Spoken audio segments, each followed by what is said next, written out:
کنت معک فافوز معک، اے کاش کہ میں بھی تمہارے ساتھ ہوتا اور مجھ کو بھی یہ کامیابی ملتی، کما فزت مع الحسین و اصحاب الحسین، جیسے تم کو یہ کامیابی ملی حسین اور اصحاب حسین کے ساتھ رہنے سے۔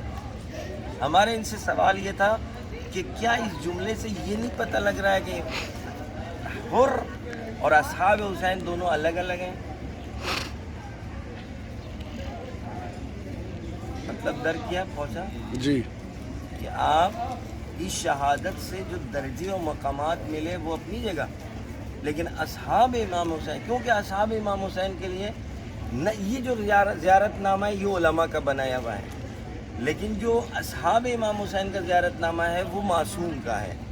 معصوم کے زیارت نامے میں یہ ہے بے ابی انتم و امی، میرے ماں باپ قربان ہو اے اصحاب امام حسین آپ۔ علماء کا کہنا ہے کہ اگر کوئی کربلا کے اصحاب کو سلام کرنا چاہے تو چاہے آدم ہو، چاہے نوح ہو، چاہے ابراہیم ہو، ان کو یہ جملہ کہنا ہوگا کہ رے میرے ماں باپ قربان ہو جائیں آپ پر۔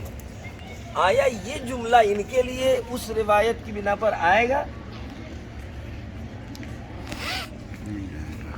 کیونکہ اصحاب امام حسین علیہ السلام میں آیا بربنائے شہادت اصحاب امام حسین میں یہ شریک ہیں، اس بنا پر کہ مطلب زہیر اور جناب حر میں ایک تھوڑا فرق ہے۔ زہیر آشنائی نہیں رکھتے تھے، معرفت نہیں رکھتے تھے، لیکن کوئی خطا کے بھی مرتکب نہیں ہوئے تھے۔ حالانکہ یہ بحث وہ ہے لمبی ہے، طلبگی والی بحث، لیکن جناب حر کو جو امتیازات ملے ہیں، رومال حضرت زہرا کا ملنا، واہ واہ، الگ سے آپ کے لیے گنبد بننا، ہمارا میرے ذہن میں جو اس سے یہ کہ جناب حر کی توبہ کے نتیجے میں خدا بند عالم نے ایک آیت اور ایک نشانی بنا دی ہے کہ اگر تم اس بارگاہ میں توبہ کر لو تو تم کو کتنا نوازا جاتا ہے۔ سبحان اللہ سبحان الگ بارگاہ ہے، الگ وہ ہے، الگ یہ ہے، سب کچھ ہے۔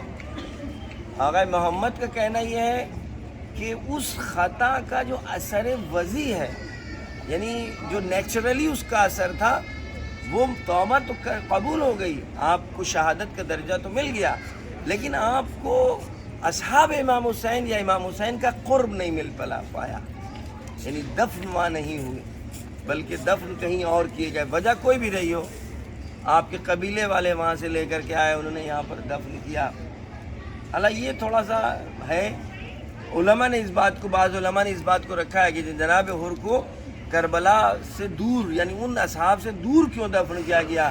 کہتے یہ ہے کہ ہاں بھائی قوم و قبیلے والے بڑھے آگے، صحیح بات بھی ہے، لاشا ان کا پامال نہیں ہوا، تو لاشا سر ان کا تن سے جدا نہیں ہوا، تو کچھ یہ چیزیں جو ہیں، یہ وہ کام جو اصحاب امام حسین کے ساتھ ہوا اور ان کے ساتھ نہیں ہوا، یہ بربنائے امتیاز ہے یا بربنائے وہی کہ ایک فرق تھا، نہیں مدونم، ہماری یہ بات ابھی ہم حل نہیں کر پائیں گے، کیونکہ کربلا کے میدان، یعنی یہ بارگاہ وہ ہے کہ اگر ایک مرتبہ کوئی معاف کر دیا گیا تو بھی کچھ بچتا نہیں ہے، بے شک، کچھ بچے گا نہیں، پاک ہو گئے، معاف ہو گئے تو سب کچھ ختم، اب تم آ گئے ہماری طرف مل کر کے تو اب ہمارے ہو گئے، اب کوئی چیز باقی نہیں رہے گی تم میں، اور جو پہلے آیا ہے جو بعد میں آیا اس میں کوئی فرق ہوگا انشاءاللہ کہ جناب حر کی جیسی قسمت ہمارے قوم کے تمام ان جوانوں کی ہو جائے الہ جو آمین، تھوڑا دین سے دور ہیں، اہل بیت کی معرفت نہیں رکھتے، وہ انشاءاللہ سب سے پہلے کوشش کریں ہمارے یہ بچے و بچیاں کہ جب پروردگار ان کے گھر آباد کرے تو اپنے بچوں کو پہلے حسینی بنائیں، بس اگر حسینی بن گئے بچے تو پھر ساری باتیں دھیرے دھیرے آتی رہیں گی، نماز بھی آ جائے گی، روزہ بھی آ جائے گا، سب کچھ آ جائے گا۔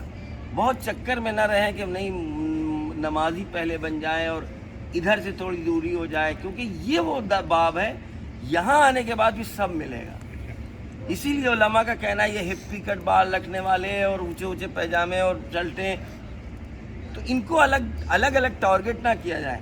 اگر یہ ابھی آ رہے ہیں انجمن میں، ماتم میں، فرش ادا پہ بیٹھ رہے ہیں، سبیلے لگا رہے ہیں، رو رہے ہیں، پیٹ رہے ہیں، اپنے کلوں کو چھیل رہے ہیں، چھیلنے دیں، کم سے کم ابھی حسین کے در پہ باقی ہیں، اور حسین کے در ہی کے اوپر دھیرے دھیرے کام ان پر ہوتا رہے، اور اگر ہم طرد کرنے لگے، یاد رکھیں یہ سب لوگ سن لیں، جناب حضور کی بارگاہ میں کہہ رہے ہیں، اگر بھی کوئی یہ بات کہتا ہے تو غلط کہتا ہے کہ اگر تم نے پوری رات جاگے اور صبح کی نماز نہیں پڑھی تو کیا فائدہ؟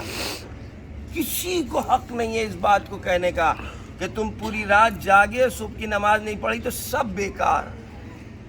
کسی کو حق نہیں اس بات کو کہنے کا کہ کربلا زیارت کرنے آئے اور لوٹے پھر بے نمازی، کوئی زیارت کا فائدہ نہیں، کسی کو حق نہیں ہے۔ وہ گناہ الگ ہے، زیارت کا فائدہ الگ ہے۔ یہ مقام عشق میں آپ اس کو سمجھا سکتے ہیں۔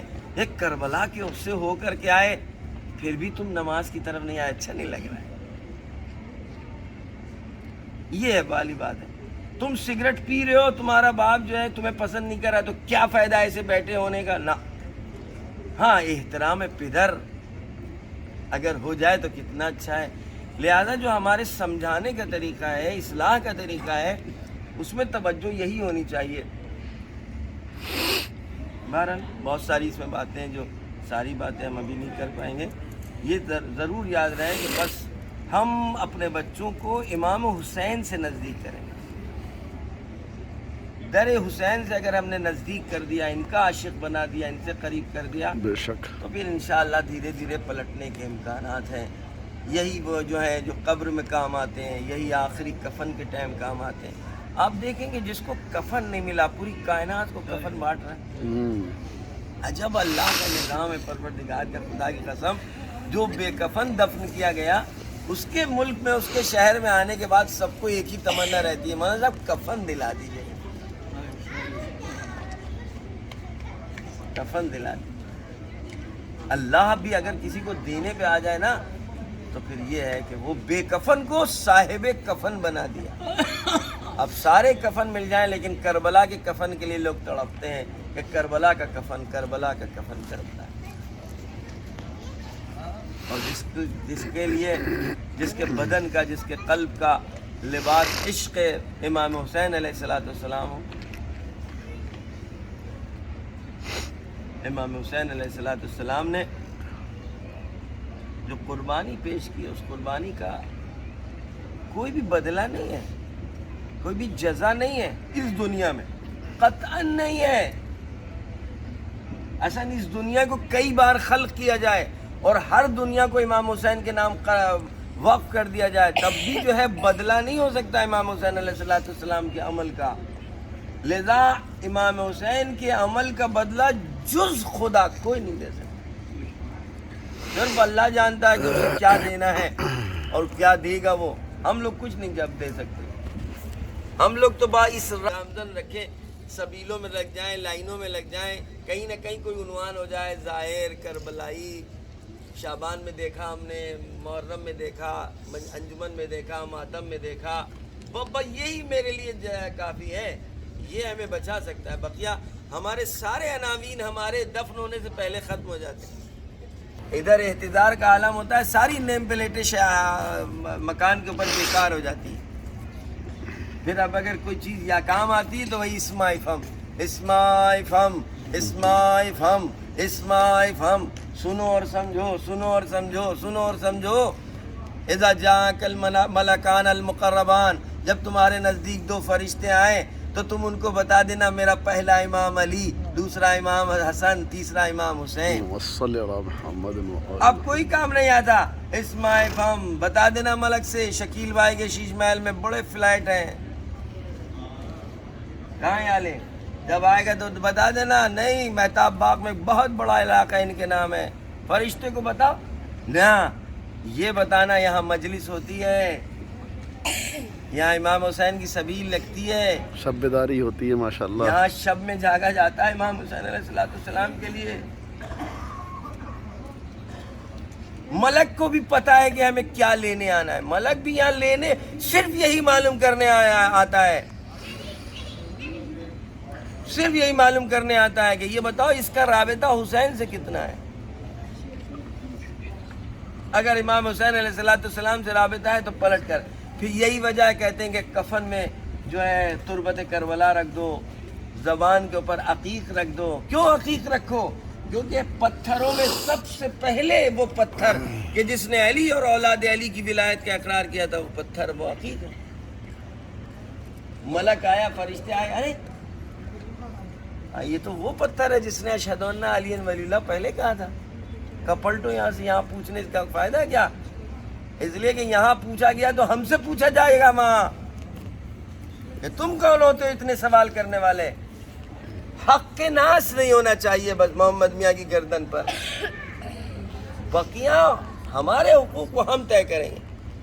تم نے دنیا میں تو کسی کو نہیں ستایا ہے، گھر میں تو کسی کو نہیں ستایا اپنی قدرت اور اپنی طاقت کے نشے میں، پڑوسی کو تو نہیں ستایا، بیوی بن کے شوہر کو، شوہر بن کے بیوی کو تو نہیں ستایا. یہ اہم مسائل ہوتے ہیں کہ اس کو انسان حل کر لے. بقیہ انشاءاللہ علیہ جناب حر کو گواہ بنا رہے ہیں. آقا آپ کی بارگاہ میں ہم سب لوگ آئے ہیں، صرف گواہی دے دیجیے گا کہ آپ کے دہلیز کا بوسہ لینے آئے تھے، کیونکہ آپ کا بوسہ میرے آقا نے لیا تھا اور آپ کے بر وقت فیصلے نے آپ کو حر بنا دیا. میرے آقا بس آپ بھی ہمارے لیے، ہم لوگوں کے لیے دعا کریے پوری زندگی میں ہم لوگ بر وقت صحیح فیصلے لے سکیں. جس وقت شیطان بہکا رہا ہو بس اس وقت امام حسین علیہ السلام کا عشق و محبت ہم کو صحیح فیصلہ لینے دے. اے میرے اللہ اگر ہماری زیارت کا کوئی فائدہ، کہ یقیناً فائدہ ہے، تو ہم سب لوگ اس ثواب کو اپنے ان تمام مرحومین کو عطیہ کرتے ہیں کہ جو مرحومین ہمارے اعمال کے منتظر ہیں، ہماری طرف سے ایصال کے منتظر ہیں. ہماری نسلوں کو اللہ کی گویا بارگاہ میں درخواست سے جناب حر کا واسطہ دے کر کہ ہماری نسلوں میں بھی عشق محمد اور آل محمد کو خوب کر دے. اور میرے پروردگار ان بارگاہوں میں آ کے دنیا مانگنے کا دل نہیں چاہتا ہے، لیکن ہاں بس اتنا کہتے ہیں آبرو مندانہ زندگی دے. وہ ہاتھ جو حسین کی بارگاہ میں پھیل چکے ہوں پھر یہ ہاتھ کسی اور کے سامنے نہ پھیلے. جو سر حسین کے سامنے جھک جائے پھر یہ سر کسی اور کے سامنے جھک. جس دل میں حسین کا عشق آ جائے پھر غیر حسین میں سما نہ سکے. آبرومندانہ زندگی ہو، آبرومندانہ اولادیں ہوں، آبرومندانہ سایہ ہو مکان کا کہ کسی کے مزاحم نہ ہو سکے، اور آبرومندانہ تعلیم ہو تاکہ سر بلند رہ کر زندگی گزار سکیں. اللہم کن لولیک الفرج، اللہم عجل لولیک الفرج، اللہم عجل لولیک الفرج، اللہم عجل لولیک الفرج. اللہم صلی